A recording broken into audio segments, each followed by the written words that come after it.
Olá, bom dia a todos, sejam muito bem-vindos, é um prazer enorme estar aqui com vocês hoje novamente. Sou Lorena Morelato, estou como coordenadora de GT, de Gestão de Pessoas aqui da ANAP, junto com meu querido parceiro Leandro Ortigosa, que provavelmente está aqui junto com a gente nessa sala, que tem bastante pessoas, muita gente curiosa e muita gente dedicada a ouvir aqui vários contextos, vários cases, várias oportunidades de aprendizado. Também estou como diretora de Gente e Gestão aqui no Grupo Cora Saúde, e irei moderar essa jornada digital com vocês hoje. Bom, é comum, muito comum ouvirmos que vivemos em tempos de mudança, mas na verdade é que a palavra mudança já não dá conta mais do que estamos vivendo hoje em pleno 2026. Vejam bem, gente, já estamos em abril de 2026. O que enfrentamos não é mais uma transição linear, é uma disruptura contínua. É quase um bom eletrocardiograma, né, para alguns médicos que provavelmente estão aqui com a gente hoje. Antigamente, a liderança era sobre ter um mapa, né? Então, o líder era aquele que tinha percorrido já um caminho, né? Já tinha passado por uma vasta experiência e dizia exatamente aonde a gente deveria pisar. Mas em cenários de tanta incerteza profunda como nós estamos vivendo atualmente, esse mapa já perdeu a validade antes mesmo dele ser impresso. Hoje, a liderança adaptativa, ela não nos entrega mais um mapa. Essa liderança, ela nos entrega uma bússola. Liderar de forma adaptativa não é ter todas as respostas, é ter coragem de fazer as perguntas que ninguém quer fazer ou pode fazer. É saber quando a gente vai subir lá na varanda para enxergar todo o caos do lado de fora e quando descer para a pista de dança para orquestrar todo o conflito do dia a dia. É entender que o maior obstáculo para o novo não é a falta de tecnologia, mas sim todo o apego que nos trouxe ao sucesso lá do passado. Neste evento, não estamos aqui apenas para discutir teorias, jamais. Não é essa a proposta das nossas jornadas digitais, mas sim para trocar experiência e boas práticas. É para termos a oportunidade de acessar e nos aproximarmos de estratégia de grandes executivos, e a ANAP, eu vou falar, mandou muito bem nesse painel. Temos aqui grandes executivos de grandes organizações que transformaram todo o cenário conturbado atual em um ecossistema de inovação constante. Então, pessoal, espero de verdade que todos saiam daqui hoje com novas ideias que poderão transformar toda a maneira como enxergamos e cultivamos as lideranças em nossas instituições. Pois falar de liderança adaptativa em cenário de disrupção e incerteza aqui na saúde não é mais sobre como a gente vai prever o futuro. Porque, convenhamos, pessoal, os últimos anos nos mostram que o futuro é mestre, muito mestre em nos surpreender. E para nos ajudar a construir toda essa nova bússola, não mapa, mas a bússola, eu convido aqui para o nosso palco virtual essas feras. Alex Vieira, CIO no HCor, José Henrique Salvador, CEO da Rede Mater Dei de Saúde, e Rogério Reis, VP de hospitais de Rede Américas. da Rede Américas, perdão. Senhores, estão por aqui? Estão me ouvindo? Estão me ouvindo? Estão todos aqui? Bom dia. Sejam bem-vindos. Tudo bem, Lorena? Obrigada, que bom tê-los aqui. Olha, que baita desafio, hein? Estamos todos aqui curiosos para poder ouvir um pouquinho aí da experiência de vocês. E para esquentar aqui a nossa discussão, iniciar a nossa discussão, eu trago uma primeira provocação para que vocês possam trazer a fala e a contribuição de vocês. A minha provocação para vocês que eu deixo aqui é o seguinte: como liderar quando não temos todas as respostas? E como manter nossas equipes engajadas enquanto a incerteza do nosso dia a dia nos convida a construir o caminho enquanto caminhamos sobre eles? Sejam muito bem-vindos. Agradeço novamente a oportunidade de estar aqui com vocês, moderando esse bate-papo com essas feras. E aí, vamos começar. Alex, podemos começar contigo? Claro, Lorena. Primeiramente, muito obrigado pelo convite. É um prazer estar aqui com todos vocês, falando sobre um tema tão relevante, não só para o segmento, mas como para a sociedade como um todo, né?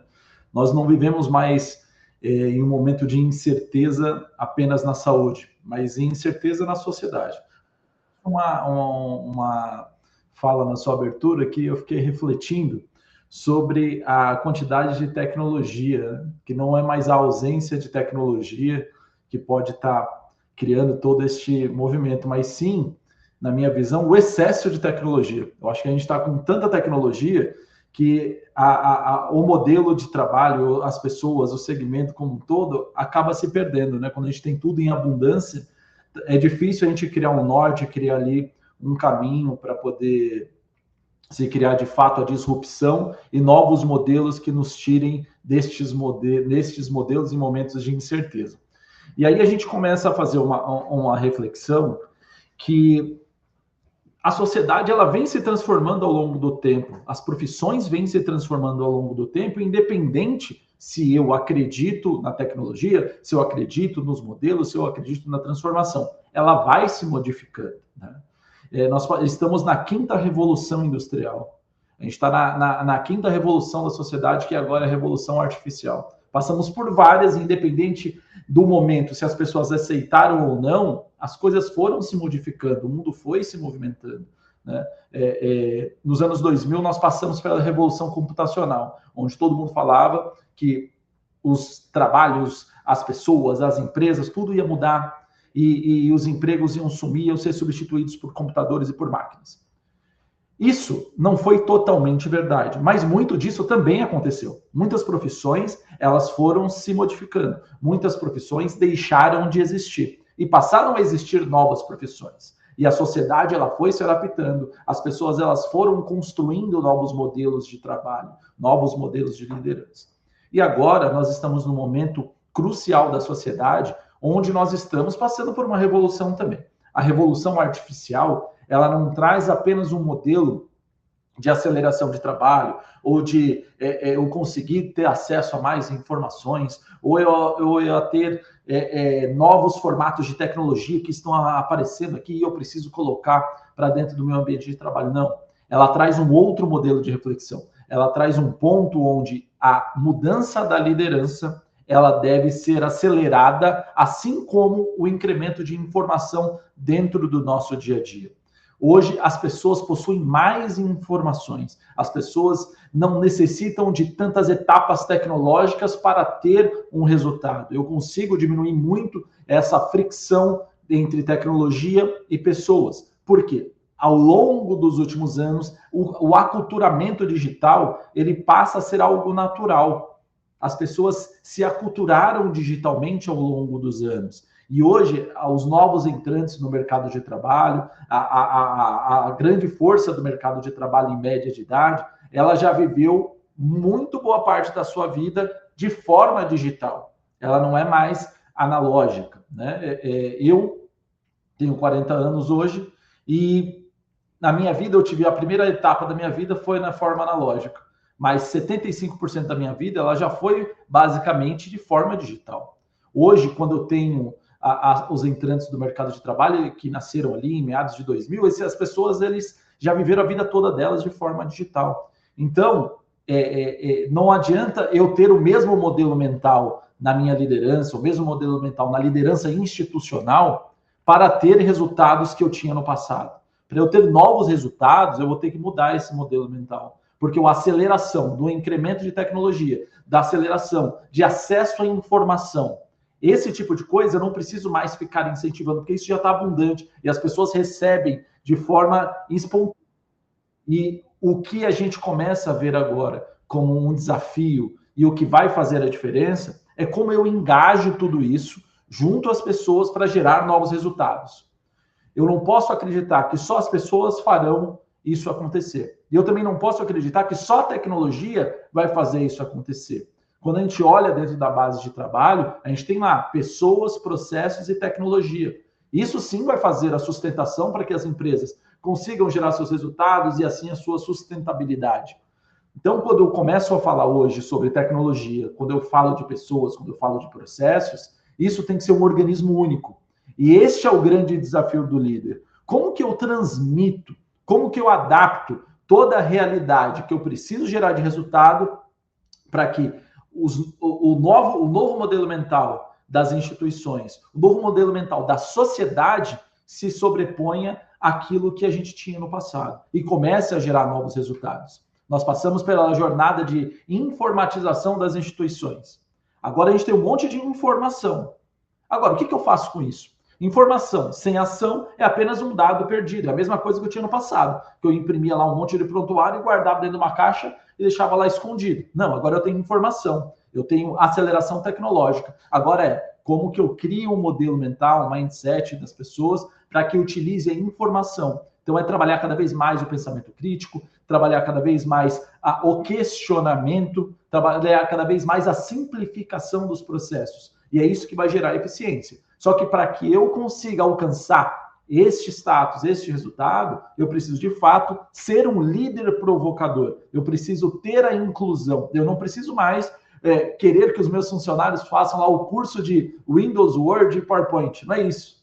Isso já não existe mais. Agora eu preciso que as pessoas façam lá o seu treinamento de pensamento crítico, o seu treinamento de como gerar indicadores, como trabalhar melhor as informações. Então, cada vez mais, agora o como eu utilizo tudo aquilo que foi construído ao longo das últimas décadas. Então, para fechar minha fala, eu digo que a transformação atual, ela está servindo para potencializar cada vez mais os nossos negócios, né? Cada vez mais o cuidado dos pacientes, cada vez mais a saúde aqui no Brasil. Então, os momentos de incerteza, que é o foco aqui do nosso modelo de discussão, ele tende a utilizar as pessoas e tecnologia para se potencializar e as incertezas atuais se tornarem as certezas do futuro e no futuro a gente poder trabalhar de forma mais clara as incertezas do futuro.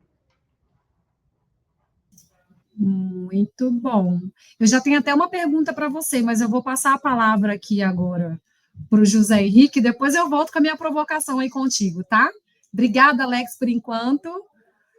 E aí, José, conta para mim um pouquinho qual é a sua percepção, a maneira como vocês estão trabalhando aí dentro, né, da Rede Mater Dei de saúde, com toda essa loucura desses cenários incertos e fazendo toda essa adaptação das lideranças.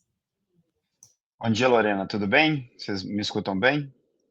Sim, estamos te escutando bem. Que bom. Obrigado, né, pela oportunidade, ANAP, né, agradecer aqui primeiramente na figura do Brito, da Evelyn, né, de toda a estrutura da ANAP por propor esse tema e para nos convidar também para poder falar um pouquinho.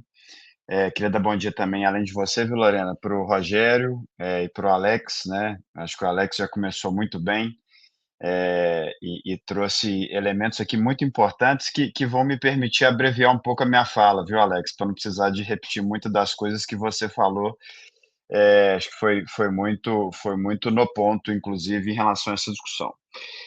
Acho que, conforme você mesmo colocou na introdução, né, Lorena, assim, a gente tem que acostumar nas nossas instituições, não só nas instituições de saúde, né, mas nas instituições como um todo, que volatilidade não é mais uma exceção, né? A gente não vai viver períodos de volatilidade. Volatilidade é a regra do momento, né? A gente vive em mercados em situações econômicas, inclusive de volatilidade política, inclusive, que gera situações macroeconômicas relevantes. A gente tem nas instituições hospitalares, as instituições de saúde, uma pressão importante em custos, né?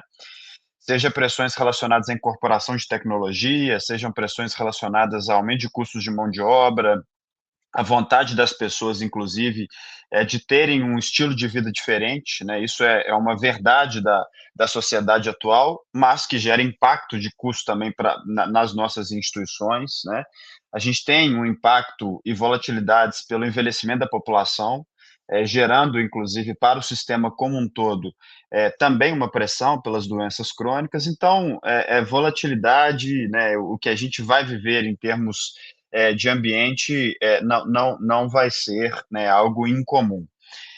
Por outro lado, a gente também tem um ambiente de inovação acelerada, né, inovação que nos permite, inclusive, lidar melhor com essa volatilidade, para a gente prever cenários, para a gente aumentar ou melhorar a eficiência das nossas instituições, para a gente criar, de certa forma, musculatura nesses momentos, para que a gente possa viver esses cenários de uma forma mais eficiente, né? Mas como muito bem colocado pelo Alex, né, a gente não pode imputar os pontos de melhora, os pontos para que a gente consiga, né, vivenciar esses momentos apenas a tecnologia. A gente precisa, na minha visão, reforçar principalmente a visão das pessoas, ou preparar as nossas lideranças para esses momentos, né, de maior volatilidade que nós vamos viver. Como é que a gente trata essa liderança disruptiva, né? Na nossa visão, disrupção, ela não é destruir o que existe, mas muito pelo contrário, é reconstruir. Reconstruir em algo novo que seja melhor do que o que foi no passado. E isso passa, como muito bem dito também pelo Alex há pouco, não pela mudança de processos em si apenas, mas pela mudança dos modelos mentais, efetivamente, das pessoas, né? As pessoas, os líderes da instituição, precisam entender que, assim como no passado, precisaram de desenvolver musculatura, né, para poder lidar com o Lean Six Sigma, para poder falar sobre qualidade total, para falar sobre melhoria contínua de processos.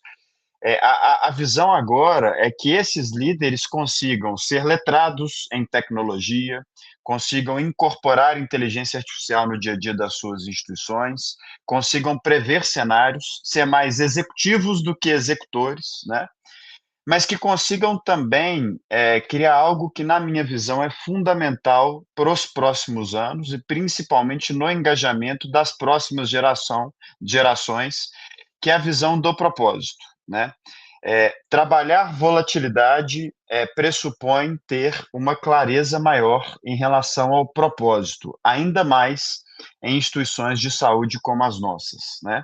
Nós temos que ter a capacidade de trabalhar o propósito das lideranças, dos colaboradores das nossas instituições, para que, a partir do propósito, eles possam conseguir moldar as culturas, né, das nossas instituições, reforçar, oxigenar a cultura, para que a gente possa, a partir disso, gerar execução positiva no caminho que a gente passa. Acho que a gente discute ou tenta avançar muito, às vezes, na discussão de modelos, de ferramentas, sem que a gente trate efetivamente dessa questão do propósito e da cultura das nossas instituições. Algo que a gente tem tentado fazer bastante, né, na Rede Mater Dei é desenvolver esses líderes, os nossos líderes, né, no sentido de reforçar o propósito e, além disso, trabalhar os colaboradores e as próximas lideranças nos quesitos de confiança, né? A nossa visão, execução objetiva, execução eficiente, execução com valor, ela passa, além da questão do propósito, por desenvolver confiança entre os times, né? Confiança, na nossa visão, é um tripé entre autenticidade, né? Entre lógica e também entre empatia. E esses três temas, eles são muito importantes em momentos de volatilidade, né? É a lógica para você saber que você precisa comunicar melhor o que está acontecendo nos cenários, conversar com as pessoas, quais são as prioridades, por que aquilo vale a pena, né? Isso é uma parte importante nessa criação da confiança entre as equipes, né? A autenticidade para que as pessoas entendam que o que você está falando ou comunicando realmente é o que você pensa, é o que a empresa pensa, né? Não dá mais para as empresas se esconderem atrás de um discurso bonito, se elas não forem autênticas, se não conseguirem passar objetivos, metas que realmente fazem sentido e que são aquilo que são factíveis e que a empresa acredita. E, no final, empatia. Momentos de volatilidade maior pedem líderes mais empáticos, que entenda o que está passando na cabeça das pessoas, que entenda as dificuldades que as pessoas têm e que possam, a partir disso, trazer as pessoas juntas para poder seguir nesse sentido. Então, para resumir, viu, Lorena, um pouco da minha fala e para não chover no molhado, né? Tempos de volatilidade pedem equipes e líderes que confiem e que sejam dignos de confiança. São esses os líderes que vão fazer uma transformação nas organizações e que vão ter no nosso setor uma oportunidade de fazer uma transformação no setor de saúde brasileiro. Muito bom, muito bom. Nós estamos aquecendo todos os motores possíveis aqui, né? Muita coisa bacana. Chamo agora o Rogério para também trazer um pouquinho aqui da sua visão. Rogério, está conosco? Estou aqui, Lorena. Bom dia, tudo bem? Bom dia, o palco é teu. Bom dia, Lorena. Bom dia, Zé. Bom dia, Alex.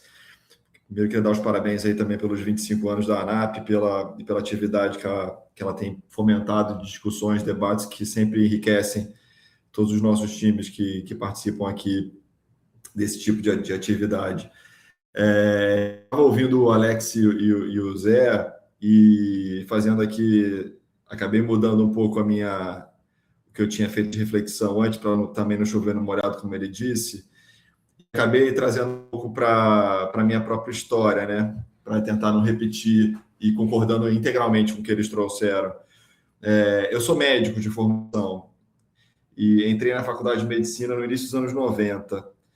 E se a gente for pensar na formação do profissional de saúde, né? Estou usando o exemplo do médico, mas de vários profissionais de saúde que são os grandes motores aqui dos nossos hospitais, das clínicas, etc., fica muito evidente a necessidade da gente desenvolver, preparar e ajustar o modelo mental, como o Zé e o Alex falaram, para a nossa realidade atual, né? De novo, trazendo aqui para a minha própria experiência, minha bagagem, naquele tempo, o profissional era formado para ter uma interação quase que unilateral com o paciente. O poder estava no conhecimento, na experiência pessoal, que era adquirida com leitura, com congresso, com a sua própria trajetória. Pouco preparo para interações multidisciplinares. Então, muitas vezes o médico formado acreditava que ele ia atender sozinho, que ele ia resolver tudo sozinho, que é uma grande falácia. E a incorporação de tecnologia, de novos conhecimentos que a própria ciência ia desvendando, ela ia sobrepondo camadas em cima das camadas anteriores. E o mundo mostrou que não era nada disso. A gente teve uma série de exemplos aqui que já foram mencionados, de que hoje os profissionais, não só da saúde, mas todos os profissionais, precisam ter habilidades muito diferentes dessas aí.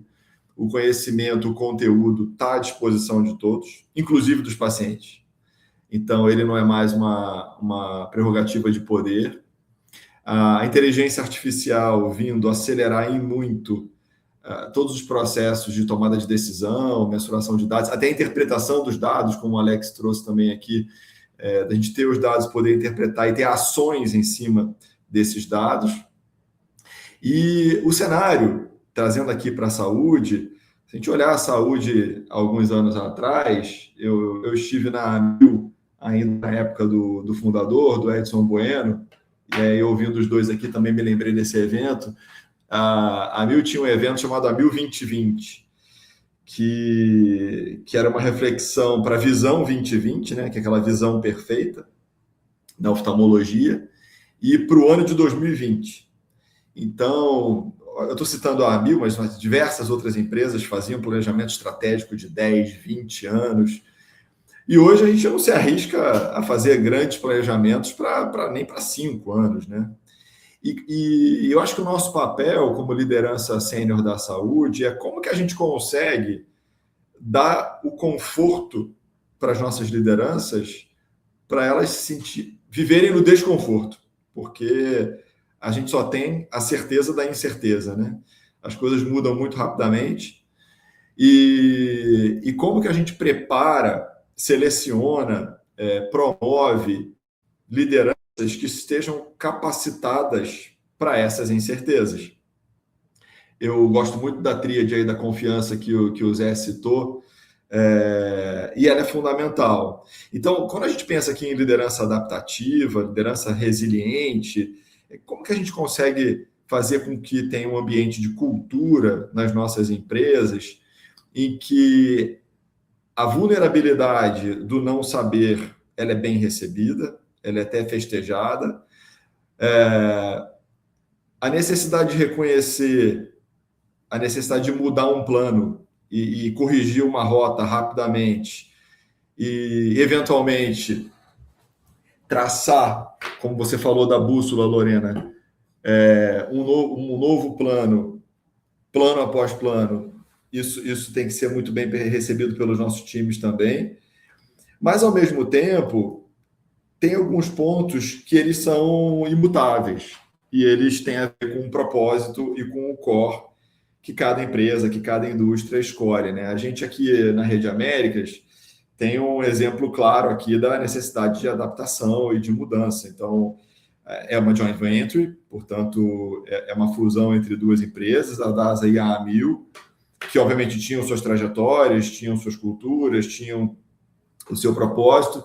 E na hora que a gente faz um diagnóstico, né, dos hospitais que vieram de um lado, dos hospitais que vieram de outro, e identifica o que tem em comum, né? Então, onde é o ponto de convergência de cultura, onde é o ponto de convergência de propósito. E para nós que somos da saúde, fica muito fácil, porque o propósito é cuidar, né? É por isso que o nosso lema aqui é o paixão por cuidar. Então, a gente precisa sermos os guardiões desse propósito, do que nos move, do que nos faz acordar todos os dias, que legado que a gente quer deixar para essa sociedade, que exemplo a gente quer deixar para os nossos filhos. Isso é muito importante a gente manter vivo, e é um papel fundamental da liderança, porque, do contrário, as crises que vieram, que estão e as que virão, podem acabar distraindo a gente daquilo que realmente importa, né? Que é cuidar bem do paciente, que é fazer a medicina correta, prestar o cuidado mais assertivo possível. Então, é fundamental. Eu fecharia trazendo esses 2 pontos, né? Preparar as lideranças, capacitar as lideranças, desenvolver para reagir rápido às incertezas e preparar para os movimentos futuros, contando com incertezas, né? Sem ter a pretensão de que a gente vai poder prever milimetricamente tudo que vai acontecer, já ter todos os planos para que isso esteja cuidado. Mas, do outro lado, embora esse mundo esteja o tempo todo nos surpreendendo, não deixar ninguém perder a visão daquilo que realmente importa, porque estamos aqui, a gente está num setor super privilegiado, né? Falar em propósito em saúde é fácil, mas também é muito fácil a gente acabar esquecendo, se deixar as crises e as notícias do jornal e as guerras e a concorrência, a economia, a glosa, o custo de capital, assolarem a gente e a gente acabar deixando de fazer o que realmente importa. Muito bom. Bom, para dar continuidade aqui, então, né, eu falei que eu já tinha aqui algumas perguntinhas já separadas aqui em cima do que vocês estão trazendo. Obrigada todos pelas suas percepções, as suas contribuições, mas vou voltar aqui lá no início, tá? Vou fazer um ciclo de PDCA aqui e vou voltar lá no Alex. Alex, ouvindo, né, a tua fala, onde você trouxe ali, né, sobre a necessidade do líder, né, se posicionar como líder provocador, com pensamento crítico, né, com questionamentos constantes junto ao seu time, A minha pergunta para você é o seguinte, né? Hoje em dia, ou talvez nem seja só hoje em dia, talvez isso seja aí de algum tempo já cultural, os líderes, nós líderes, muitas vezes, nós somos viciados em dar respostas, né? Alguém nos vem e a gente fala, dá a resposta logo em cima do que ele traz para a gente de desafio. Mas, em um cenário disruptivo, dar a resposta errada, ou não dar uma resposta, é ruim, né? Mas dar a resposta certa demais também pode ser pior, porque vai matar a capacidade de aprendizado do time, né? Então, se eu dar a resposta errada é ruim, se eu dar uma resposta rápida demais é muito ruim, se eu der qualquer resposta, muitas vezes é muito ruim, pensando nesse cenário disruptivo.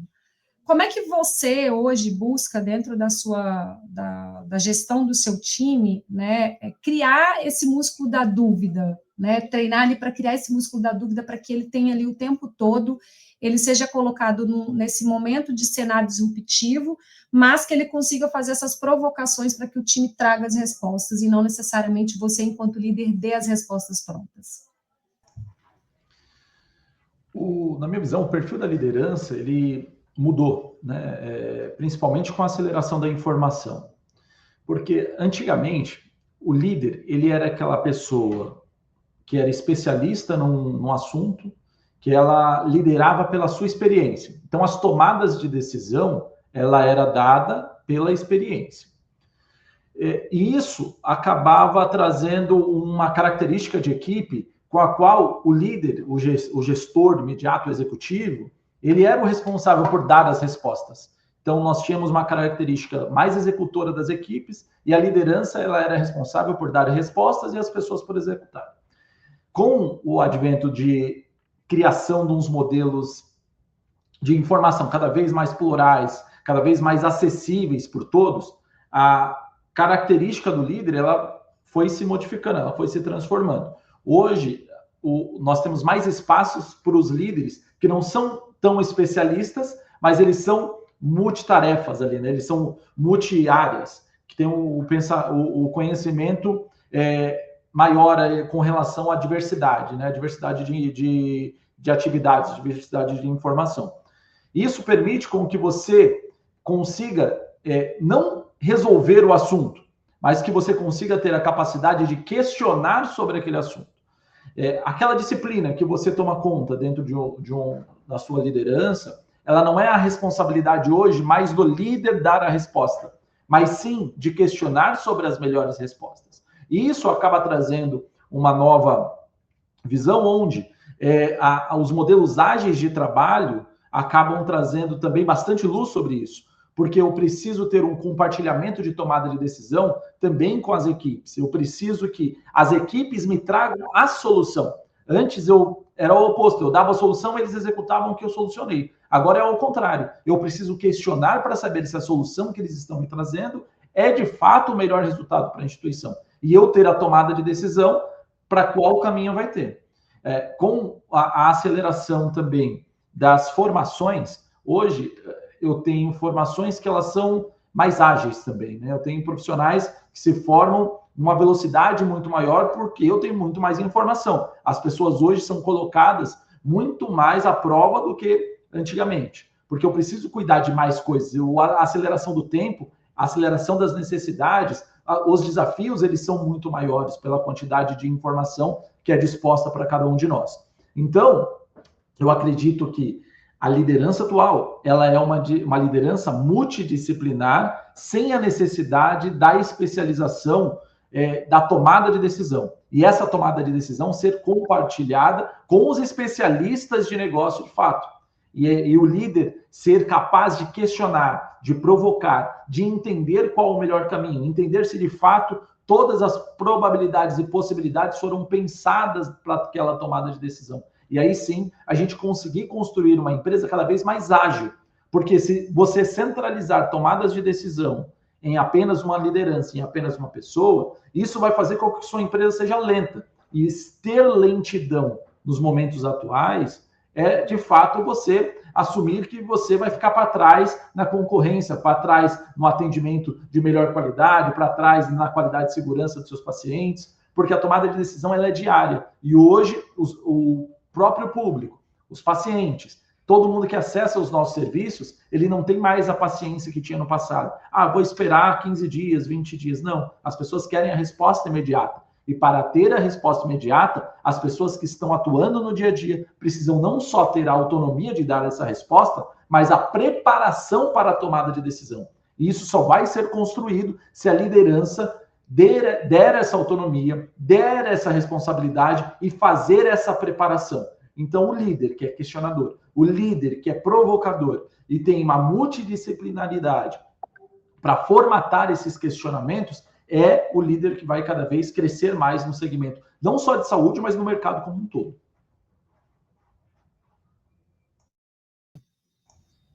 Muito bom.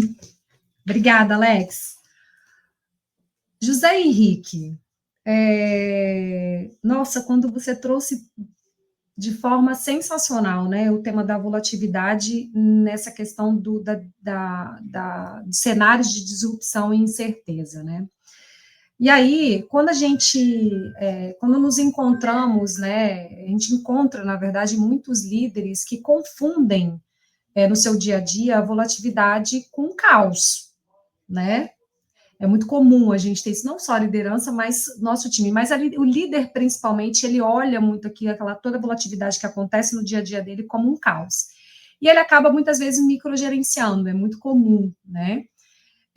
Como é que você acredita que podemos dar autonomia para a ponta? Como é que a gente pode dar autonomia para a ponta, decidir algo rápido, sem perder a coesão do sistema como um todo, e sem, lógico, de fato, intervir ali nos níveis, não digo hierarquia, né? Mas assim, até onde ele consegue ter uma autonomia ali para decisão junto com o time apartado ali junto com a tua liderança. Então, como é que você acredita que a gente possa dar autonomia nesses poderes, nesses processos decisórios rápidos, como é preciso dentro da área da saúde, né? Ali, a diferença ali da tomada de decisão naquele momento, de fato, pode salvar uma vida. Como é que você vê isso?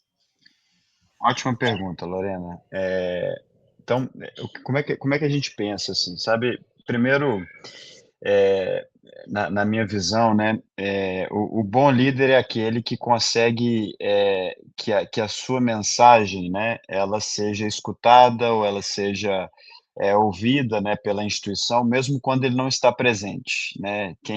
Os que conseguem fazer isso nas instituições são aqueles que efetivamente conseguem escalar, né, os papéis das lideranças nas instituições. Nem sempre o líder vai estar ali no dia a dia para tomar uma decisão, nem sempre ele vai estar ali, né, junto com a equipe, né, para poder ser escutado ou ser ouvido, e é preciso de criar, né, como eu disse no início, essa confiança que é a base de tudo, para que as pessoas possam, né, seguir as mensagens institucionais que são importantes. A gente viveu um determinado período, acho que as diversas empresas viveram um determinado período em que falava-se sempre muito sobre apenas decisões baseadas em dados. Eu acho que foi criado no passado com essas questões, né, das decisões baseadas em dados, quase que uma máxima de que todos os dados em algum momento estariam disponíveis e a decisão seria temporal, seguindo aqueles dados para que a decisão tivesse meio que um ar de decisão perfeita, né? Isso está claro com a volatilidade dos cenários que a gente já colocou, que isso não vai acontecer, nunca vai acontecer, né? Os dados precisam estar disponíveis, né? Os dados, eles ajudam muito nas melhores decisões, mas as decisões, cada vez mais pela temporalidade delas, elas serão decisões imperfeitas, né? Que vão precisar ter uma mistura dos dados, das informações disponíveis com a sensibilidade. A sensibilidade é aquela que vem da ponta, a sensibilidade que vem das pessoas, a sensibilidade que vem do poder, né, das pessoas, de conseguirem discernir qual o melhor caminho a se tomar em cenários que não têm todos os dados ou todas as informações disponíveis. Isso passa muito pelo desenvolvimento dessas pessoas, de novo nos valores, no propósito, de novo também no que é importante para a instituição. Então, há de se ter um processo, na nossa visão, e é o que a gente tem feito aqui na Rede Mater Dei, de inclusão da maior parte das pessoas possível, né, no planejamento da empresa, no planejamento estratégico da empresa, nas prioridades institucionais, né, menos em cada uma daquelas pequenas partes, né, que cada uma das pessoas precisam fazer, mas com uma visão global do todo. Nós precisamos de fazer um esforço nas nossas instituições para que cada uma das pessoas entendam como o impacto daquelas decisões, né, geram algum tipo de impacto no todo da estrutura e da instituição. Como é que a gente apoia essas pessoas para terem a visão global da instituição.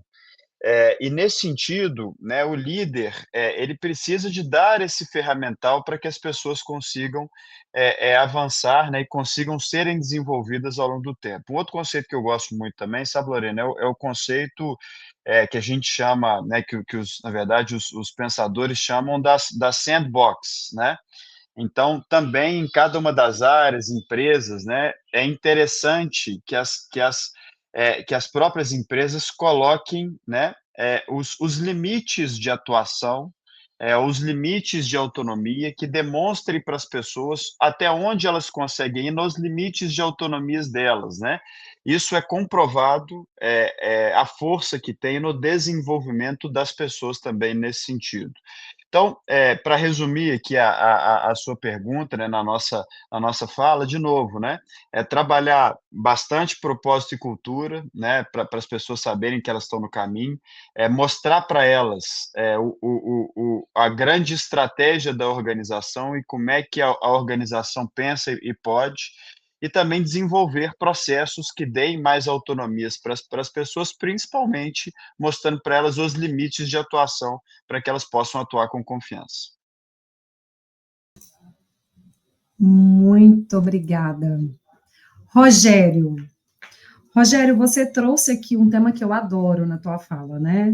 Já fiz algumas moderações aqui na ANAP sobre o tema liderança, essa é um pouco diferente, mas falar de liderança não tem como não falar sobre o desenvolvimento delas, né? E você trouxe isso na tua fala, né? A necessidade da gente desenvolver líderes e preparar esses líderes, né? Principalmente, como você trouxe a sua experiência, formação médica, que muitas vezes saem, né, do modelo de faculdade, sem necessariamente ter ali um aprendizado de gestão, né?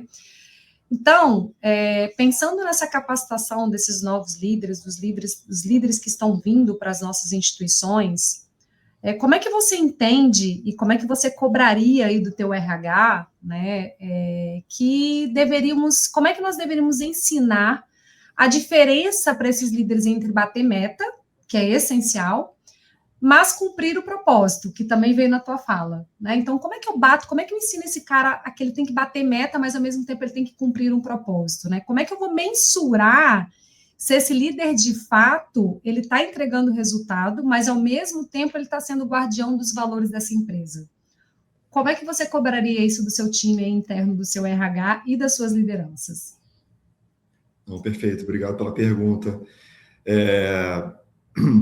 Em relação a como a gente tem feito o trabalho, né, e em parceria com o RH, de novo, a gente constituiu uma nova empresa, embora dentro dos hospitais, tem hospitais de 132 anos de idade, como o Samaritano, aqui em Higienópolis, é uma nova empresa. Uma nova empresa precisa ter seu propósito, sua cultura claros. Então, o que a gente se dedicou no primeiro ano foi dar clareza em relação à declaração de cultura e dos valores. Fizemos um mapeamento usando uma ferramenta específica, combinando com esses valores que a gente declarou, de 100% da liderança sênior, gerente e acima, para justamente poder identificar que tipo de liderança a gente tinha ou deveria adquirir para se enquadrar nesse modelo, desse painel que a gente está discutindo aqui, desse mundo que muda o tempo todo, dessa nossa própria empresa que mudou recentemente e outras mudanças, o mundo vai sempre bater a nossa porta. E aí, feito o mapeamento, poder trabalhar no desenvolvimento daquelas competências que precisem avançar. Quanto a equilibrar o atingimento de metas com o viver o propósito, a gente procurou, e é uma preocupação que eu sempre tive, talvez até pela minha formação também, mesclar metas que não sejam apenas financeiras. Então, que a gente pudesse incluir entre as metas das lideranças, meta de cultura / clima, meta da qualidade percebida pelo cliente, que é um termômetro em relação àquilo que o nosso cliente eventualmente registra, que ele sente, né, como ele percebe quando ele tem qualquer ponto de contato conosco. E, obviamente, metas de desfecho e qualidade assistencial.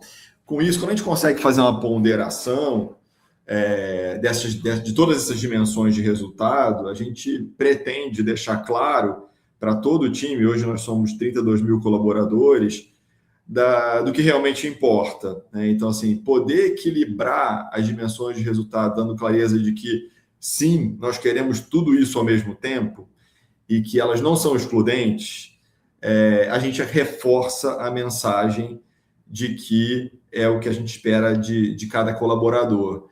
Quando a gente também reforça o tema de valores, propósito e as principais políticas, a gente também acaba deixando incentivado o tema da autonomia na ponta. Porque acho que aquele mundo que a gente, em algum momento, pensou que o ideal era o padrão, então ter um único padrão de atendimento, ele também foi desafiado, ele também foi questionado. E a gente hoje é muito mais cobrado por ter o padrão mínimo, né, aquilo que a gente não abre mão, mas incorporar mais a personalização, a individualização do atendimento. Isso só é possível quando a gente encoraja o colaborador a exercer a autonomia. Então, se ele tem um guia que são os nossos valores, que são as nossas políticas, obviamente as leis que são públicas, para além disso, vale muito a autonomia para adaptar alguma coisa, para poder customizar para um cliente, para poder proporcionar uma experiência diferente. E para isso a gente precisa, para que isso funcione, a gente tem que criar um ambiente de segurança psicológica, né? Porque o modelo de comando e controle, o modelo de buscar sempre culpados quando alguma coisa saiu do plano, é um modelo que asfixia essa capacidade de viver o propósito, de poder ter autonomia, de poder surpreender, encantar, trazer inovação, trazer novas ideias e propor o avanço da organização ano após ano, ciclo após ciclo. Então, a gente tem feito um trabalho que tem me feito bastante feliz e satisfeito em parceria com o RH, na figura da Major, que, enfim, montou um time incrível aqui na parte de desenvolvimento organizacional. Tem já dado muitos resultados, a gente já vê mudança no perfil de liderança, e vale a pena a gente mencionar aqui, né, que nem sempre requer a mudança de pessoas, né? Nem sempre. Quando a gente muda a cultura ou declara a cultura, e isso que realmente a gente quer, o que a gente não quer, a maior parte das pessoas se adapta e atende e corresponde àquilo que a gente espera. E é natural que muitas vezes a gente tenha que mesclar um pouco a formação dos times com composições mais diversas, que é fundamental para que a gente possa atender esse objetivo do desenvolvimento das pessoas, para que a organização atinja aquilo que a gente definiu que ela precisa entregar. Uau! Bom, vou trazer aqui, então, agora um momento aqui para a gente tentar discutir nós quatro aqui, né? Acho que falar sobre cenário de disrupção, né? Incertezas na saúde, e todos os desafios que nós temos no nosso dia a dia, né? Como eu falei na minha fala inicial, né? Prever o futuro já não é algo tão fácil como era antes, né? E nós acabamos de passar, né? Passamos há pouco tempo atrás, atravessamos por uma pandemia, tivemos ali uma escassez de profissional, uma pressão regulatória, né? Aprendemos muita coisa com tudo isso. Mas o que a gente está esquecendo? Né? O que a gente deixa, o que nós aprendemos lá e que nós estamos esquecendo para trazer como conteúdo e como oportunidade para fluir sobre esse cenário de incertezas na área da saúde? O que vocês veem que a gente deveria estar dando atenção e que muitas vezes estamos deixando de lado, e que talvez isso possa ser uma competência que a gente precise para um futuro breve, porque a gente não sabe o que vai acontecer amanhã dentro das nossas instituições. Quem começa? Vou fazer igual quinta série, vou começar pela ordem alfabética, tá bom? Alex, o que você acha? Eu enxergo que quando você fala de tempo, né, hoje ele está muito relativo, né?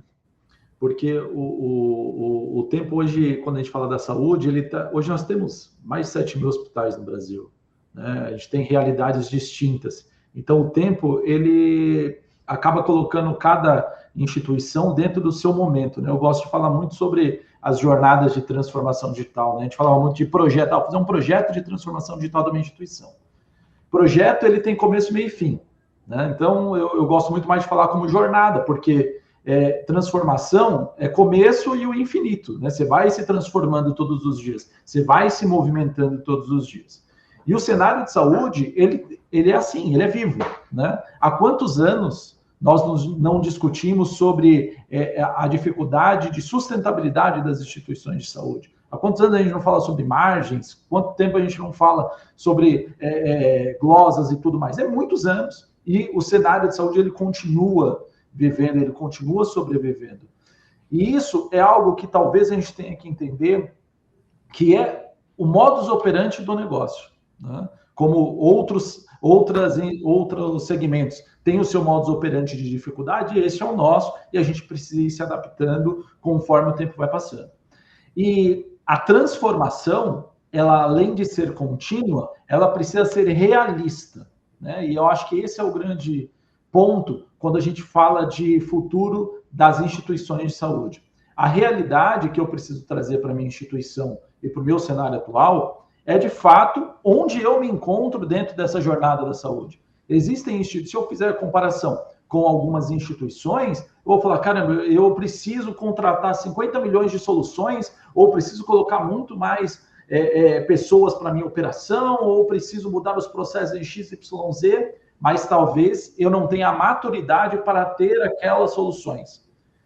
E a minha maturidade de instituição, eu preciso de outras soluções que vão trazer resultados similares para o meu momento atual.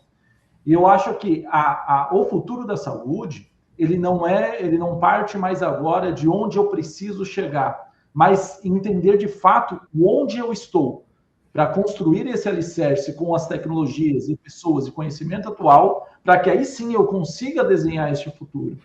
Eu percebo que nós temos o péssimo hábito do comparativo, né? Eu me comparo com esse grupo, eu me comparo com aquele número de hospitais, ou me comparo com aquele que tem a mesma quantidade de funcionários, e este comparativo nem sempre é a realidade.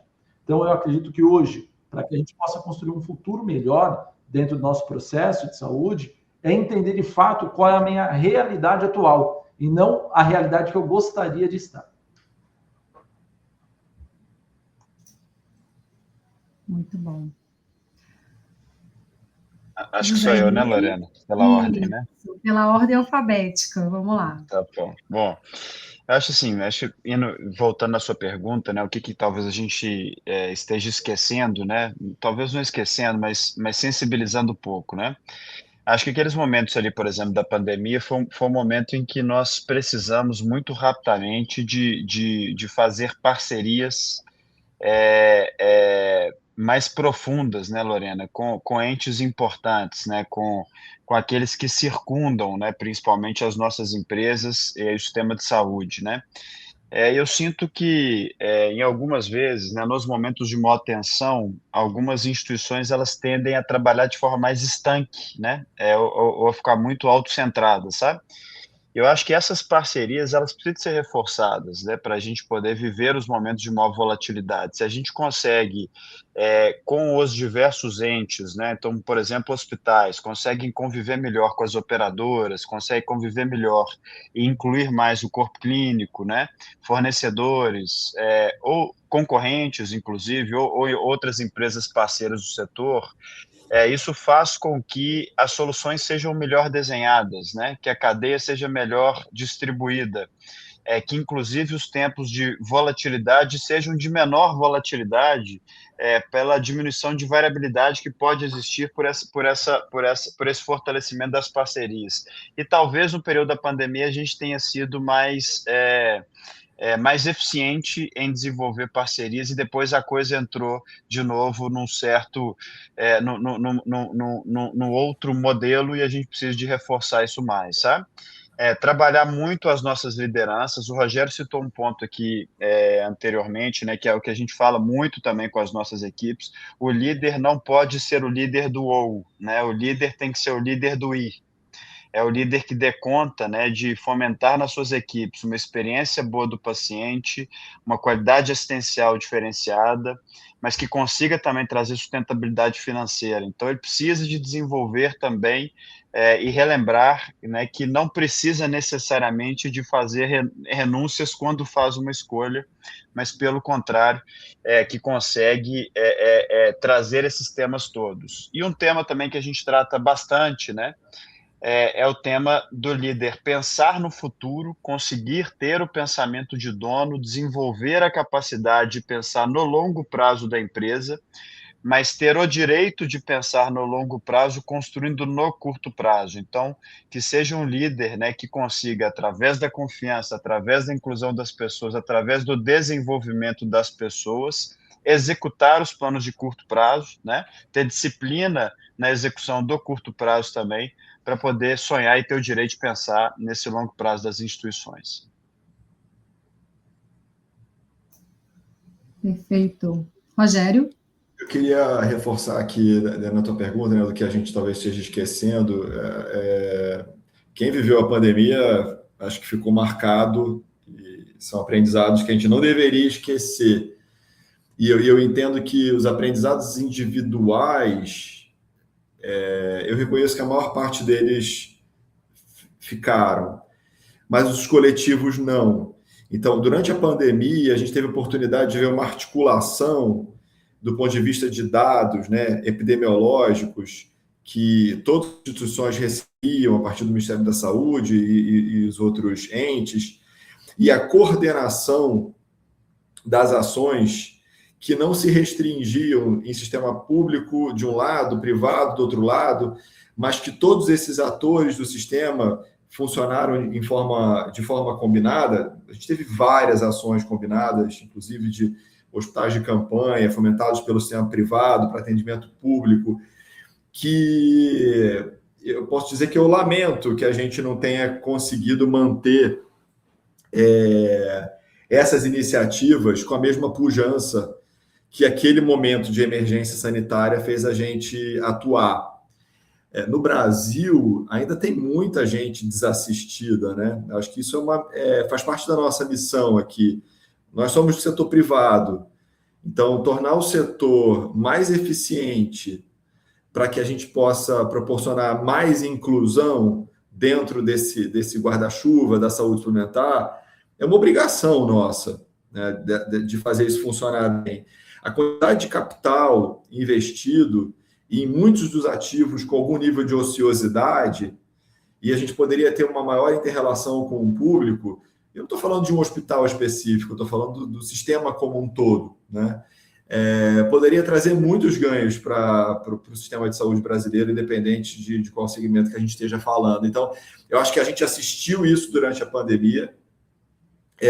Foram iniciativas bem-sucedidas, que ajudaram demais naquela crise, daquele momento, na crise de saúde pública global, e que a gente acabou deixando para trás, porque outras crises vieram por cima, crise econômica, crise regulatória, todo momento a gente... crises de reorganização societária em muitas das nossas organizações, outras fusões, outras aquisições aí e rearranjos no sistema de saúde, de forma que é quase como se tivesse sido em outra vida a pandemia, né? Uma lembrança vaga. E foi ontem. Então, eu queria destacar, e é algo que eu sempre me inquieto, dessa necessidade da gente ter um diálogo maior com o público, né? E dependendo do perfil, a gente tem tantos hospitais no Brasil, de tantos níveis diferentes, acentuar. E eu entendo que algumas iniciativas até estão mais aceleradas agora, no passado mais recente, em relação a esse maior intercâmbio entre o público e o privado. E eu torço para que isso continue acontecendo e tenha um incremento. Boa. Ouvindo vocês, né, e também sobre esse processo pelo qual nós passamos, né, no período da pandemia, e principalmente você, né, Rogério, que contou aí um pouquinho sobre todas as mudanças aí das fusões, muitas vezes quando a gente olha para dentro do nosso corpo, né, dos nossos recursos humanos, muitas vezes as pessoas mais leais às empresas são aquelas que mais resistem às mudanças, porque é até mesmo uma maneira de proteger o passado, né? Aqui funcionava assim, aqui era assim, era gostoso quando era assim, né? E como que vocês entendem, como é que é liderar essas pessoas que amam a empresa, vestem a camisa, estão ali junto com vocês para o que deve mas que não estão preparados para o futuro da empresa? Né? Porque a empresa precisa mudar, a empresa precisa virar a chave muitas vezes. Então, como é que vocês entendem que a gente pode lidar com essas pessoas? Né? O que o líder de vocês precisa ter ali de competência para poder saber lidar com essa pessoa e tirar o melhor dela, né? Para que ela continue ali dentro da empresa com esse sentimento, né, de proteção, de querer fazer o melhor por aquilo que ela acredita, porque ela está ali há muito tempo, mas aberta a esse processo de mudança que todas as empresas precisam passar por algum momento. Vou começar de baixo para cima agora, pode ser? Vai lá, Rogério, contigo primeiro. Eu acho que a liderança precisa, se eu tivesse que escolher a única palavra, compaixão, empatia, porque é natural, né? A gente tem alguns colaboradores com décadas, né? Eu sei que o Mater Dei também, décadas de trabalho. Nós temos médicos que são terceira geração do médico que trabalha no mesmo hospital. Então, o avô era cirurgião do hospital e o pai, etc. Então, acho que o primeiro ponto aqui, para que isso funcione bem, é empatia, né? A gente poder não rotular, se colocar no lugar do outro e sentir um pouco daquele modelo mental, ou do porquê da resistência, ou do porquê daquela crença tão forte de que aquilo é o melhor, porque sempre deu certo até aqui. Mas, ao mesmo tempo, as novas lideranças, elas precisam exercer essa adaptabilidade organizacional, né? Como é que eu consigo aproveitar esse legado que me trouxe até aqui e apoiar essa turma na gestão da mudança, né? Como é que eu consigo apoiar essa turma para passar a decidir em ambientes complexos, que são completamente diferentes daqueles que a gente vivia até o século passado. As crises eram mais previsíveis. Eu lembro que a gente fazia exercício de plano de continuidade de negócio, as simulações eram sempre as mesmas, né? Era greve de caminhoneiro, era blackout, sem que tenha entrado, sei lá o quê, o software que saiu e como é que eu faço o plano de contingência. E a gente vive muitas vezes crises semanais de assuntos diferentes que ninguém pensou. E como é que a gente torna isso, eu não vou dizer prazeroso, né? Porque acho que talvez seja masoquismo alguém dizer que quer passar por crise, mas como é que eu torno isso natural? É natural, as crises virão e eu preciso lidar com elas. Então, tentando não fugir muito da tua pergunta, Lorena, acho que o líder tem que ser empático. Ainda mais em ambiente com muitos dados, inteligência artificial, automação, a gente pode cair numa armadilha da impessoalidade, né? Então, não, a ferramenta mandou eu fazer, eu tenho que fazer. o protocolo dizia que era isso aqui, eu estou rígido no protocolo. E aí é natural que muita gente sofra, a gente tem aí muitos casos de burnout, muitos casos de outros tipos de doença também relacionados ao trabalho, e a liderança tem um papel fundamental para a gente trabalha na saúde, né? Então a gente precisa ter organizações saudáveis para se trabalhar. A gente sempre fala aqui dentro que provavelmente nós não seremos a maior rede hospitalar, né, por motivos óbvios, mas todos os nossos hospitais podem ser o melhor hospital para se trabalhar, porque isso só depende da gente, né? Não depende de aquisição, não depende de tanto investimento, não depende de grandes firulas, depende da gente, liderança, proporcionar um ambiente para que seja o melhor lugar para se trabalhar e, com isso, a gente proporcionar às pessoas uma vida mais saudável. Maravilha. José Henrique? Acho uma ótima pergunta, Lorena. Nós temos colaboradores aqui com 30, 20, né, 15 anos de casa, são pessoas que moldaram, né, a Rede Mater Dei até agora e que, obviamente, precisam também fazer movimentos, né, de transformação ao longo do tempo, né? Até 2021, nós éramos 3 hospitais, né? Hoje somos 9. Saímos de uma região específica, foi a região metropolitana de Belo Horizonte, para outras cidades, né, com um crescimento maior nacional. Isso pediu que as pessoas também desenvolvessem outros skills ao longo do tempo, sabe?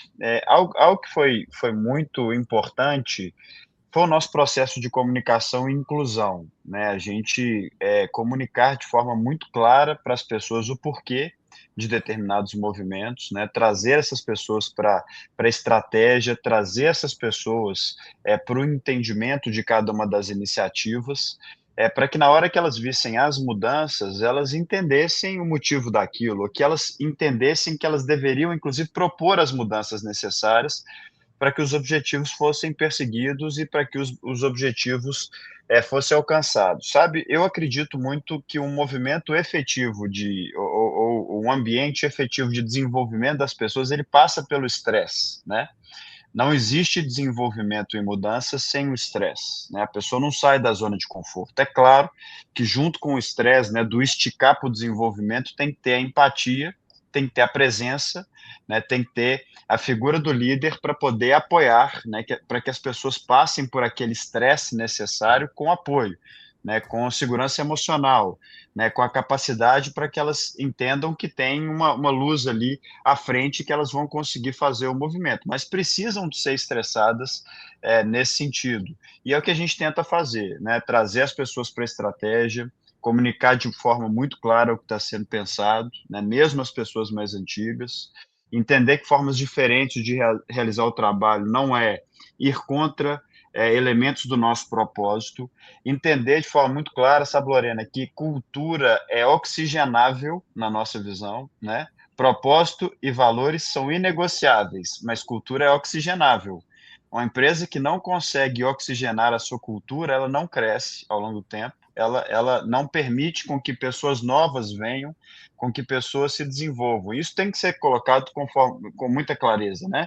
Eu sou um ferrenho defensor dessa oxigenação da cultura. Muitas das vezes, né, ao longo dessa trajetória, a gente teve, sim, um colaborador ou outro com mais tempo de casa falou assim, isso vai um pouco contra a nossa cultura, ou isso muda a cultura que foi criada nesses 45, 46 anos. Bom, não é que vai contra a cultura, vai a favor dos valores e propósitos e oxigena a nossa cultura, né?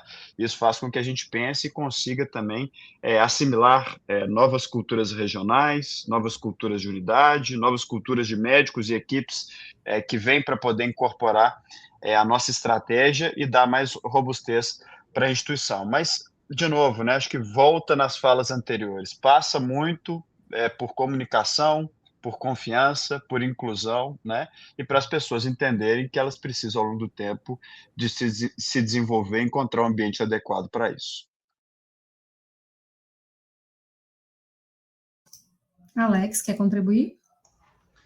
Eu gostei dessa fala do Henrique agora no final, com relação à oxigenação, concordo 100% com ele. Eu acho que ao longo do tempo, a gente precisa ir mudando a cultura da empresa, porque a mudança da sociedade acontece, né? A cultura social vai mudando. E às vezes a gente consegue, e aí a gente fica preso a conceitos do passado, e aí a empresa vai ficando uma empresa do passado, ao invés de ser sempre uma empresa pujante, né? Eu gostei muito desse conceito, vou começar a falar também, achei legal. E um outro ponto que eu queria contribuir com a fala dos colegas, que já trouxeram muita coisa, é relacionado a quando você tem colaboradores que estão há muitos anos dentro da instituição, que são, no fim, a cara da instituição, ali ao longo desse tempo, ela passa por duas vertentes, né? Eu tenho o colaborador que ele veio se atualizando com o tempo, fazendo essa alteração de cultura, né, como foi falado, ao longo dos anos, e foi se movimentando, e ele se mantém atual. Então, este é o colaborador que vestiu a camisa ao longo do tempo, porque ele foi se atualizando, ele foi contribuindo para o crescimento. Eu tenho também uma outra vertente, que é o colaborador que ficou muito tempo ali, mas ele não foi se atualizando. Então, ele não é um colaborador que contribuiu com a minha empresa ao longo dos anos, porque ele contribuiu com a carreira dele, com a vida dele, não com o crescimento da empresa. E aí a gente acaba se confundindo nisso, né, quando a gente está no dia a dia de trabalho.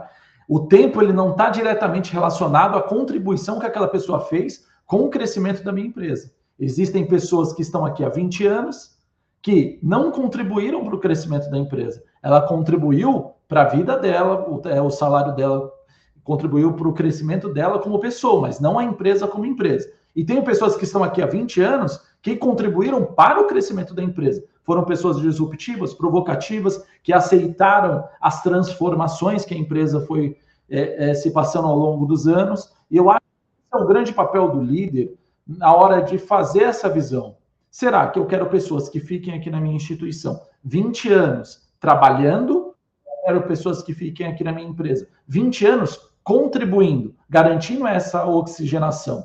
Eu acho que existem vários cenários dentro das empresas, né? Existem pessoas que começam ali como estagiário e chega lá a ser o presidente da empresa. Essa pessoa ela foi crescendo, ela foi contribuindo. E eu tenho pessoas que ficaram ali todo o mesmo período fazendo a mesma função. Será que o líder dessa pessoa contribuiu para o crescimento dela? Ou será que ela, que de fato não queria contribuir para o crescimento da instituição? Então, acho que a gente tem que ter sempre essa visão quando a gente fala da mudança de liderança, quando a gente fala sobre a mudança da instituição. É entender de fato quem são as pessoas que vestem a camisa para construir a empresa e as pessoas que vestem a camisa porque é necessário vestir aquela camisa para manter o trabalho dela funcional. Eu sou muito da visão de querer pessoas que contribuem na construção. Pessoas que querem, de fato, tirar a empresa do ponto A e levar para o ponto B, para isso ser construtivo. E não apenas as pessoas que querem manter a empresa no ponto A, né? Então, na minha visão, eu acredito que essa é a provocação que a liderança deve fazer. É a construção de pessoas que querem ser disruptivas e se movimentar dentro da empresa, trazer novas soluções. E aí a minha provocação para os líderes será que você está fazendo o seu papel de líder quando você tem uma pessoa que está muito tempo ali dentro da mesma cadeira, fazendo a mesma coisa, tendo as mesmas convicções? Talvez o problema não é nem a pessoa, é o líder. E a oxigenação dos colaboradores ao longo do tempo também é importante e responsabilidade da estratégia que o líder coloca na sua equipe. Muito bom. Eu vou trazer aqui, agradecer aí primeiramente a plateia que tem enviado algumas perguntas. Eu vou tentar fazer um mix aqui de tudo que chegou. A gente já está caminhando aqui para o final do nosso encontro. E aí, aproveitando, né, o final da tua fala, Alex, sobre esse papel da liderança, né? E hoje, quando a gente olha para as nossas organizações, eu estava até conversando esses dias atrás com o pessoal da Redditor, fazendo uma troca com eles. A gente estava falando exatamente sobre o desafio do fechamento das nossas vagas, né? O desafio da gente captar recursos humanos. Primeiro o desafio de captar, e o segundo desafio de engajar e reter essas pessoas, né? Trazer o sentimento de propósito dentro daquilo que ela faz, para ela se manter ali, para ela perceber a importância do trabalho dela dentro da nossa instituição de saúde. E aí, um dos grandes desafios que a gente tem hoje, nas nossas instituições, e aí diretamente ligada à gestão, né, das lideranças, como os líderes fazem a gestão e a oxigenação dos seus times, é essa atração e retenção, né? Então, como é que vocês têm feito isso dentro das suas organizações? Como é que vocês têm percebido, né, que esses líderes têm atuado? É suficiente o que a gente está dando de recurso para os nossos líderes, seja de desenvolvimento, seja de ferramentas, seja de ferramenta de gestão, né? O que vocês estão propondo dentro das empresas de vocês hoje para esse cenário desafiador, né, do mercado de trabalho atual da saúde? E como preparar essas lideranças para isso, né? Eu recentemente estava conversando com alguns líderes meus, falando sobre a dificuldade de manter um quadro 100% fechado. Falei, mas a gente não tem como manter um quadro 100% fechado, a gente tem que saber trabalhar com menos, né? Então, como preparar essas lideranças para isso? O que vocês estão apostando dentro das suas instituições? Alguém quer começar? Posso começar. Bom, esse é um tema muito relevante para qualquer uma das instituições. A gente sabe como, né, principalmente as instituições hospitalares, elas têm turnover altos, né? O quanto giram pessoas, o quanto a gente, por ter operações quentes também, né, e operações complexas, com volatilidade também, em períodos sazonais, o quanto isso impacta, né, as instituições como um todo. Uma das coisas que a gente tem cada vez mais pensado, sabe, Lorena, é menos sobre rotatividade em si e mais sobre rotatividade de conhecimentos que nós não podemos perder, né? Então, a gente fala cada vez mais menos sobre rotatividade de funções e mais sobre rotatividade de skills, né? São duas coisas bem distintas, né? Tem conhecimento em casa que é de áreas específicas que a gente não pode ter, na nossa visão, uma rotatividade alta. E, nesse sentido, a gente trabalha de forma desigual os desiguais, né, identificando quais são esses cargos-chave, quem são os perfis, né, necessários, e fazemos programas específicos para essas pessoas, né, para que possam ascender, para que possam contribuir, para que possam ser valorizadas na instituição e para que a gente não perca esse conhecimento, né, que é um conhecimento que precisa de tempo, que precisa de ser desenvolvido ao longo do tempo. Nós desenvolvemos também já há 2 anos, né, com um reforço, né, principalmente nesse último ano, um programa de desenvolvimento das pessoas, dos líderes da instituição, muito customizado. A gente tendia aqui na casa a fazer um programa mais padronizado de desenvolvimento de líderes. A gente customizou muito o nosso programa, né? Com assessment dos nossos principais líderes, né, com visão de quais são os skills que precisam efetivamente ser desenvolvidos, com visões, né, 9-box, né, de onde se encontram os times dentro da nossa instituição, onde a gente precisa atuar, programas de mentoria, num interesse maior que a gente tem, né, de desenvolver os líderes dentro de casa para que esses possam ter um nível de prontidão adequado ao longo do tempo, para ascenderem na organização. O nosso intuito é manter os números que a gente tem hoje, né? 70% dos nossos principais líderes foram criados em casa, né? Então, essa é a nossa prioridade, né? De tentar desenvolver os nossos líderes em casa, né?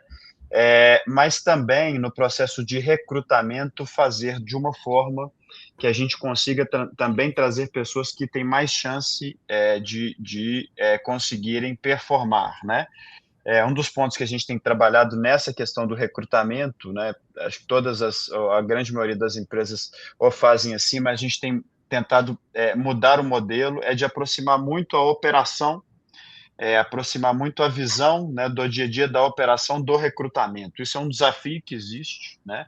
A gente não tem estruturas apartadas, né? Pensar em recrutamento com o RH e depois retenção na operação. As duas coisas têm que andar juntos, né? A gente tem que entender qual tipo de pessoa, qual tipo de profissional vai performar na rede Mater Dei de saúde. A gente tem um tipo do perfil que a gente sabe que vai performar e um tipo de perfil que a gente sabe que não vai performar.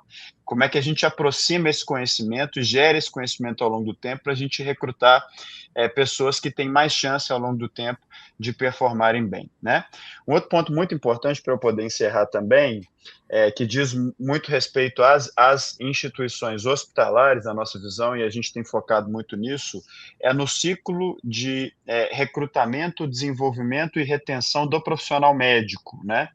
Como é que a gente aproxima as equipes médicas cada vez mais da nossa estratégia e traz também figuras que são relevantes para a estratégia do futuro e faz com que elas consigam atuar de forma mais uníssona, recrutando profissionais médicos, né, ou trazendo equipes que consigam trabalhar entre equipes também. A gente sabe que uma parte importante nos hospitais para a segurança psicológica, para a performance, a gente conseguir fazer com que as equipes assistenciais e médicas, né, atuem com a mesma força juntas, né? E a gente tem também focado muito nessa parte do recrutamento, retenção e desenvolvimento do profissional médico.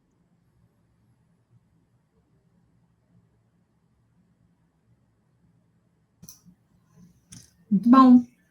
Bom, alguém quer contribuir mais com alguma contribuição aqui, Alex, Rogério? Eu queria contribuir, né? Claro. Colaborando com isso que foi falado, eu acho que tem um ponto que é muito importante que a gente vem trabalhando aqui no HCOR nos últimos tempos, que é a capacitação não só mais do colaborador em si, né? Tem a jornada de capacitação do colaborador, a jornada de capacitação do líder, mas o que a gente vem tentando fortalecer cada vez mais é a jornada de capacitação dos processos institucionais, né? Porque existe um turnover muito grande das instituições de saúde, né? Aqui no HCOR, nós temos, recentemente, eu fiz um levantamento, a gente tem uma média de 300 pessoas por dia que não vêm trabalhar, ou por atestado, ou porque falta, ou por algum motivo, em N setores. Estou falando de quase 10% do corpo geral de colaboradores da empresa, né? Eles não aparecem para trabalhar. Se eu tiver todos os meus processos, o meu conhecimento atrelado apenas ao grupo de colaboradores, eu vou ter uma defasagem muito grande nesse turnover, eu vou ter uma defasagem muito grande nessas ausências. E o que a gente vem fortalecendo é no conhecimento institucional. Então, a gente não tem mais os processos do gestor. Então, o gestor A, B ou C quer implementar um novo processo, implementar um novo conhecimento, precisa passar por um comitê de aprovação para aquilo se tornar institucional, para que a gente não sofra nessas saídas e nessas mudanças. Quando o gestor A saiu e entrou um outro gestor e queira implementar o seu modelo de trabalho, isso pode atrapalhar diretamente a eficiência da instituição, porque não é o modelo de trabalho do gestor que nós estamos trabalhando. A gente quer implementar cada vez mais o modelo de gestão HCOR. Como que o HCOR funciona, qual é a melhor performance que a gente acredita, que a gente entende que é o melhor para o nosso paciente. Então, esse é um formato que a gente vem tentando trazer para dentro da instituição, cada vez mais em cima dos modelos de excelência operacional, em cima dos modelos de formação. É o jeito HCOR de se funcionar, é o modelo que a gente acredita que é mais eficiente. E, obviamente, com as contribuições das pessoas que trabalham aqui, com a contribuição do conhecimento individual de cada um, para transformar um modelo institucional e não ser o modelo do gestor, e sim o modelo da instituição. Então, isso é um dos pontos que a gente vem trabalhando fortemente nos últimos tempos.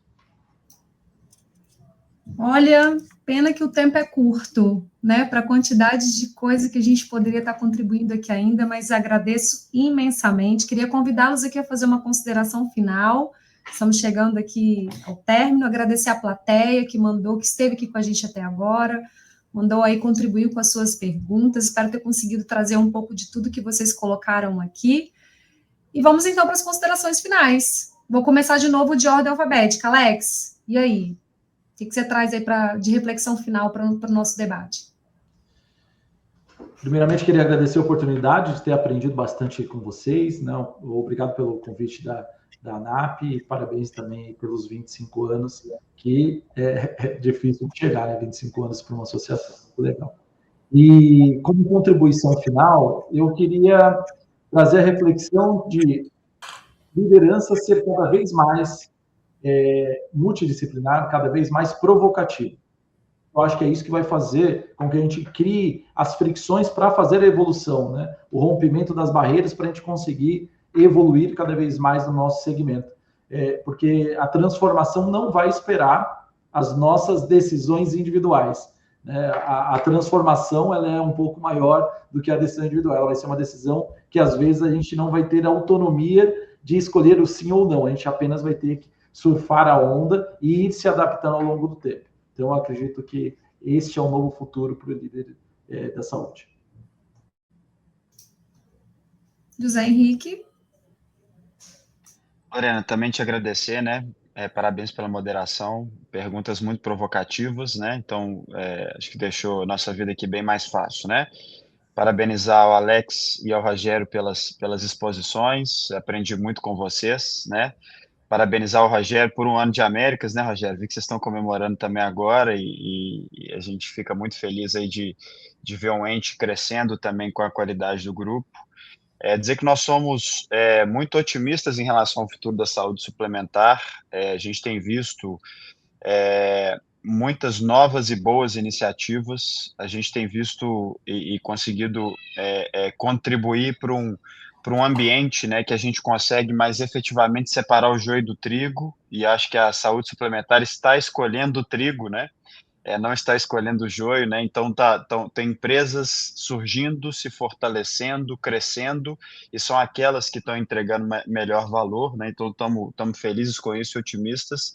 Isso passa muito pelos líderes, né? Então esse tema de hoje é um tema muito adequado para o que a gente precisa em termos de boas e novas lideranças para a área da saúde. Está num ótimo momento na nossa área especificamente para as novas lideranças surgirem e protagonizarem o futuro que a gente espera para o nosso setor. Muito obrigado, ANAP, aí, por conseguir organizar essa discussão. Bom, obrigado, Zé, completamos aniversário ontem dessa nova jornada aqui, dia 1º. Queria agradecer também a oportunidade de estar aqui com vocês, pelo aprendizado, pela troca, pela iniciativa da ANAP, e a minha reflexão final, ela não é minha, vou reverberar aqui a frase conhecida do Peter Drucker, que a cultura come a estratégia no café da manhã. Então, se a gente está aqui refletindo essa manhã sobre liderança adaptativa, eu acho que eu não tenho dúvidas de que a chave para isso tudo é a cultura. E como o Zé, gostei da oxigenação da cultura, que é um termo que ele trouxe, a cultura também tem que ser adaptativa, né? Então, a cultura ela também pode ir se moldando. Eu comentei um pouco com vocês como é que a gente fez isso no ano passado, uma revisão da declaração de cultura e a junção de duas culturas e como é que formaria uma nova cultura que prevalecesse sobre as culturas individuais. Então, acho que para a liderança adaptativa realmente existir, a cultura é a chave para tudo isso, senão a gente acaba não tendo a disciplina para executar aquilo que a estratégia determinou. Obrigado de novo pela manhã que a gente teve aqui, para mim foi ótimo. Eu que agradeço, foi um prazer imenso moderar esse debate com vocês e contribuindo aqui com a minha reflexão, fechando o que eu trouxe de provocação lá no início. Eu acho que se a liderança adaptativa, né, de tudo que a gente conversou, navegar, né, sobre todas essas águas desconhecidas, né, sobre toda essa volatilidade que é a tempestade que nos movimenta o tempo todo. Em cima de tudo que vocês trouxeram, eu saio daqui com o sentimento que desenvolvimento das pessoas, a inclusão, principalmente desenvolvimento principalmente das lideranças, né, a inclusão das pessoas nos processos, né, a forma como a gente atrai, a forma como a gente busca engajá-las dentro dos nossos processos, dentro do nosso dia a dia.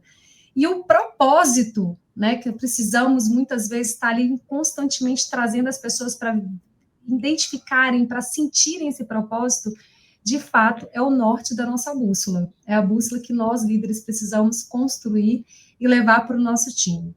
Então, eu espero de verdade que todos que ficaram aqui com a gente esse tempo, que saiam desse encontro, né, com uma visão diferente, né, que consigam, de fato, enxergar que o cuidado e a gestão o cuidado com a gestão é o caminho, e saímos daqui não com todas as respostas, né, mas com certeza com muitas provocações necessárias para que a gente possa conduzir a liderança, nossas lideranças dentro do nosso ambiente de trabalho, nesse cenário de incerteza. Então, muito obrigada a todos, obrigada Alex, José Henrique, Rogério, prazer em conhecê-los, prazer em revê-los alguns, muito obrigada, e eu espero encontrá-los em breve, para que a gente possa ter novas trocas, novas oportunidades, e obrigada, plateia, por estarem aqui conosco até agora. Muito obrigada, uma linda quinta-feira, um excelente feriado, uma boa Páscoa a todos. Obrigada, pessoal. Tchau, tchau. Valeu.